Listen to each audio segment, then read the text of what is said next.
Us right now. Emily, Hi, Ryan. how are you? Good. Thank you for having me. How are you? It's been a great event. So same time next year, and we'll make sure that we get you here in person. But pleasure to speak, and glad you were able to join us virtually to close out this event. So Definitely. And by the way, our CFO, Alicia Haas, is in the audience physically, so make sure to say hi to her. absolutely. Well, Emily, first things first. Coming up on 6 months as a public company. What are some of the biggest things that have changed at Coinbase? What are some of the big milestones that you've achieved or kind of witnessed internally post IPO? And how has that impacted the company? Just enthusiasm for Coinbase. What do you think the biggest takeaways have been for the first 6 months? The cool thing, I think, about the way we were operating as a private company is that we were operating it as though we were running a public company. And so it may sound kind of crazy, but we're operating the same way we did before. I think that the main thing that has changed is that when you go public, you have, a new investor base, you have a whole new set of customers, especially right now where we are in the crypto cycle. And so the big thing for us is making sure that we're bringing them along on kind of the long-term nature of the crypto journey. Probably everybody in your audience understands that this is like a long-term game and has that disposition. We're totally focused on building a generational company, not a short-term company, not okay, what is this quarter's earnings or what is this little myopic thing? It's all about the long game. And so that's what we're focused on, and that's what we're trying to just make sure we're bringing more people along on that journey.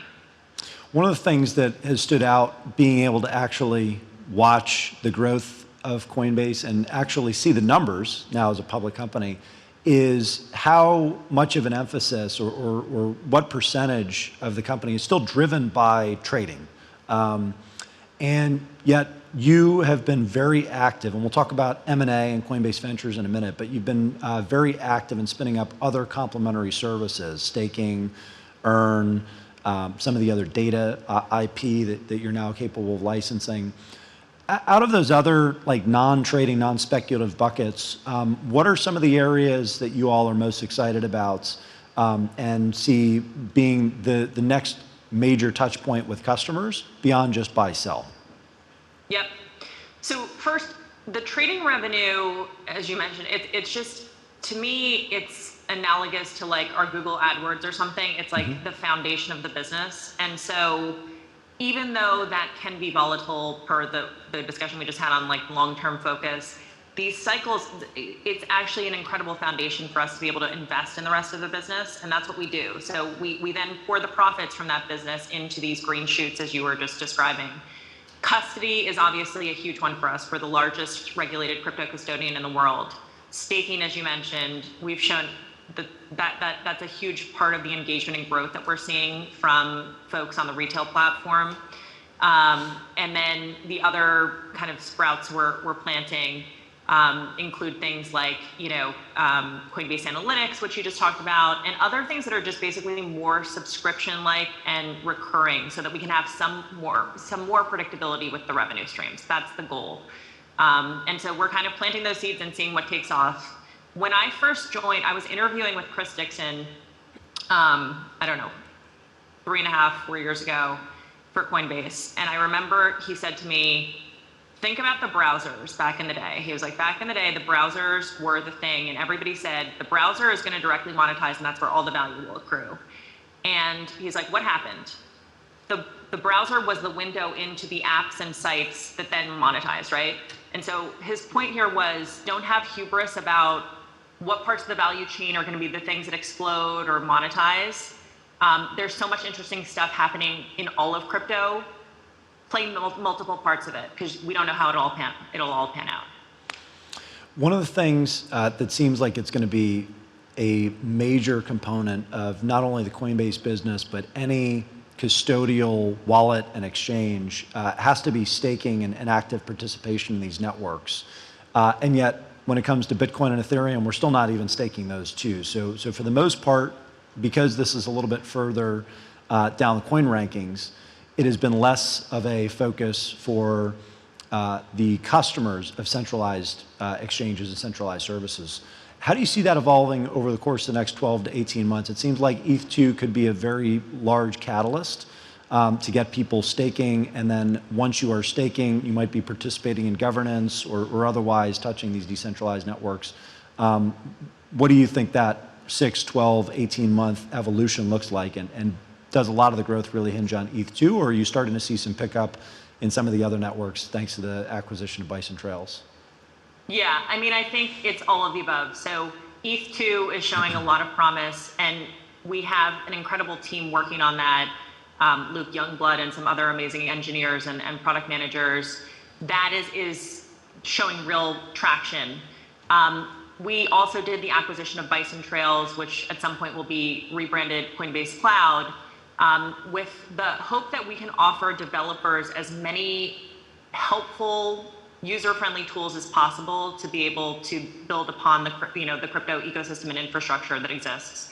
So I think we're super bullish on ETH2. We're super bullish on staking being a very big part of the next frontier for crypto, and that's why we're spending so much time and resource on it. So we'll talk a little bit more about acquisitions, because Bison Trails, Earn, Skew, you've had not only a number of acquisitions, but a number of fairly sizable acquisitions in the course of the first couple of years since launching Coinbase Ventures. Has that strategy changed at all? Or are you still content to be a minority shareholder, just part of syndicates, helping teams? Or do you think that you'll start scaling up those efforts and it will look a little bit more like a traditional Series A fund, where you're leading rounds or you're taking larger allocations? So when we have a product strategy, we look at buy, build, partner, invest. For most of the venture-y things, we have two different strategies. One is we have a project 10% where we'll allocate 10% of resources, time, whatever, to venture-y products and services that we think could be really compelling, but are probably a little bit higher beta. Mm-hmm. Or we make an investment through ventures, and we've done about 200 investments through Coinbase Ventures. We were early in a lot of cool things. As you mentioned, we've done primarily seed in things like OpenSea and other companies like Bison Trails early on, and then we ended up acquiring them and a bunch of other really cool companies in the crypto ecosystem. And then, separately, then we look at buy or build for things that are truly strategic that we need to own yesterday, right? And the thing why I joined Coinbase 3.5 years ago was because most founders talk about doing M&A, and they honestly just don't actually want to do it when they think about it. Brian, I knew, wanted to do M&A. He was all in on it. There's like the opposite of not invented here syndrome at Coinbase. It's all about, let's figure out who's building the best, coolest stuff, and whether that's internal or external, that's great. We're open to anything. So the way that we think about the future is look at the product strategy, figure out what's important, how can we accelerate something through an acquisition versus building it. And if it's truly strategic and there's an amazing target out there, we will be first in line to try to acquire it and make sure we set up an incredible environment for those entrepreneurs to be successful at Coinbase. And then on the venture side, you're right, we're going to grow that so that we can help support multiple rounds and double down where we think that there's real opportunity. And take advantage of that as well. And in full disclosure, Coinbase Ventures is a Messari investor, along with many of the other US-based exchanges. It's important to have those relationships. But I will say to Coinbase in particular, they were invaluable as a design partner for helping us build our enterprise product. So it's not just along for the ride. I think we've seen the approach work firsthand in terms of aligning resources around a product that is ultimately one of the engines of our business now. Emilie, there's a lot of new stuff that comes out on a day-to-day basis within crypto, and suddenly, even though Coinbase is the largest exchange in the US, one of the largest in the world, it feels like you're missing things, right? You're missing assets. I don't know if you're going to be able to support investment in DAOs or when we'll see NFTs on the platform. How do you think about the explosion of assets and what you're going to be able to support? Let's leave aside the regulatory discussion for right now, but just the different types of assets that will be discoverable and purchasable or tradable on Coinbase. We are totally in agreement that we want to be as crypto first as possible. The thing with Coinbase is that we're always going to kind of lean in on the things that I think have made us successful over time, which is usability, security, well-lit kind of marketplace. That includes regulatory. Those have been kind of the pillars of the foundation that I think have helped us make crypto more accessible to the mainstream. I think the trade-off sometimes is that we're not going to be as fast as some other companies. We trust me, we admire, and there's no kind of whiff of, oh, that company sucks or anything like that. We're kind of the mindset of like, oh, these companies are adding assets so rapidly. That's amazing. Like, good for them. And these companies are adding these features so quickly. Like, we've got to figure out how to hone our processes so we can go even faster. But with some of those things that I mentioned, in the pillars of the foundation, like sometimes we are going to be a little bit slower just to make sure that we do them in the way that we feel most comfortable. But I will tell you, Brian, like that's everything that we focus on, everything that Brian is focused on is like, he's calling meetings like, how do we make sure that we can figure out a better process to continually add assets faster and faster? How can we launch features faster? One other thing, just to give you a glimpse inside Coinbase is because, we've been around since 2012, there is some tech that we're paying off. So an example of this is like, do we want to make dApps accessible from the Coinbase main app? Absolutely. Currently, that's just prohibited by the technical architecture, and so that's what a bunch of engineers are working on right now to make sure that's possible. Right now, we can only do that from the wallet app. So you're right to call it out, and it's something we're going to try to get better and better at. Let's talk about the wallet, right? You do have the self-custodied wallet, and then obviously you've got the core of the business, which is the hosted wallet that connects with the exchange, whether that's the retail interface or pro. How do you see the evolution of those two over time? Are more users going to be pushed into the self-custodied wallet just to be able to engage in these networks in a way that can be a little bit faster? Does that almost become the sandbox for Coinbase? I feel like you're like sitting in on an exec meeting. This is the stuff we talk about all the time. I think that we think that Coinbase Wallet and self-custody is going to be a very big thing for us. And it is the thing that we are investing probably the most in of the non-kind of core stuff right now. I mean, it's a core thing, but it might not be obvious actually that it's core to us. It is core to us. And it's the thing that our head of product, Brian, are most focused on making as usable as possible. And frankly, just to be as more distributed as possible. Because I think what we've seen this year with MetaMask is like, wow, the numbers are stunning and good for them. That's amazing. So as to whether or not we integrate them over time and have some like super app or whatever, I think that's still being worked out. But I think we recognize that this is where people are going to go over time, even if they don't realize it today in the mainstream. And so it's something that we want to make sure we create the best user experience possible for that. Can you give people a sense of the scale of Coinbase Wallet right now? We just saw MetaMask at 5 million monthlies. Are you able to share that? Is that part of the disclosures? I don't think we share those numbers. I'll just say we have a long way to go. But we're on it, and like it's a huge focus for us. So we'd be remiss if we didn't talk about regulation in some way, shape, or form. Brian just announced yesterday that Coinbase is going to be proposing a regulatory framework for crypto to policymakers in the US. I'm sure that's forthcoming and sounds like it will be within the next couple of months. So I'm sure you're not going to be able to share details per se, but what are the pillars or what are the core values that Coinbase is going to be fighting to preserve, even though this will be an assertive and I'm sure common sense framework? What are the absolute must protects and what are some of the things that you think Coinbase and other regulated exchanges could propose as maybe enhanced regulation of the centralized services, so we have a good balance here without overly stifling some of the earlier decentralized projects? Yep. So the things that we should all care about are first and foremost transparency and clarity. And the reason that we went out with that tweet storm before is because we didn't feel like there was transparency and clarity to the way things were being regulated. And the second kind of pillar there is going to be about fairness, right? We just want to make sure that there's an even playing field. And when we talk about that, I'm talking about traditional financial services and in crypto. There should be even playing fields in these different industries. I think the other thing that you have to think about when we're kind of proposing a framework here is we are regulated, I think, by more than 50 regulators right now. I think it's actually much more than that. And we can handle it. Like, we have a huge legal team, we have a huge regulatory team, we're going to keep growing them.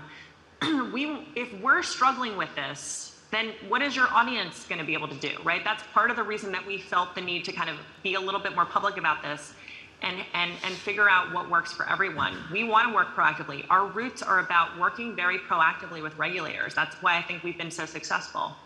And so we do want to get to this place where there's just common sense rules and regulations applied to this stuff. What that would mean, you can imagine, is like, how can we streamline the oversight so that there is more clear kind of regulatory scope within one agency, for example? How can the regulators think about stuff where there's kind of more of an end-to-end approach to it so that you don't have to go from one place to another for different types of services within crypto? Those are the types of things that we're going to care about, and that's part of the proposal. I think that we're trying to really strike the right balance. Regulators care, obviously, about protecting the consumer and the institution, and we totally get that. That's why we lean in.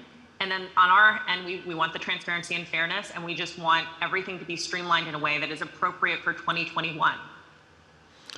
Well, I want to thank everybody that's come to this event, because we did make a commitment that we were going to donate a percentage of profits to the policy efforts in DC, and collectively that means that Messari will be donating about $250,000 to various policy efforts in DC. So thank you to all of you for making that happen.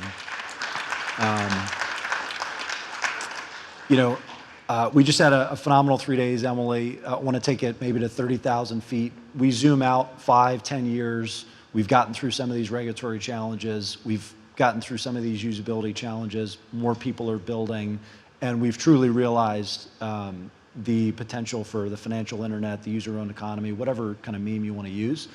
Where does Coinbase fit into that? And what does the world look like in 5 to 10 years? What gets everyone at Coinbase out of bed in the morning? Yeah. First of all, I hope in 5 to 10 years we're seeing Ryan Selkis as a sitting senator, and I love everything you're doing.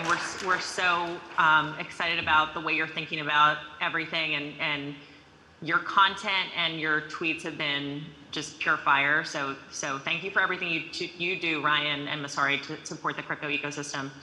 I think the cool thing about crypto is, like, we don't know exactly where it's going to take us, but our hypothesis at Coinbase is broadly configured around 3 different pillars. One is crypto as a new form of investment or a new form of money, crypto as a new form of financial system, and then crypto as a new form of app store.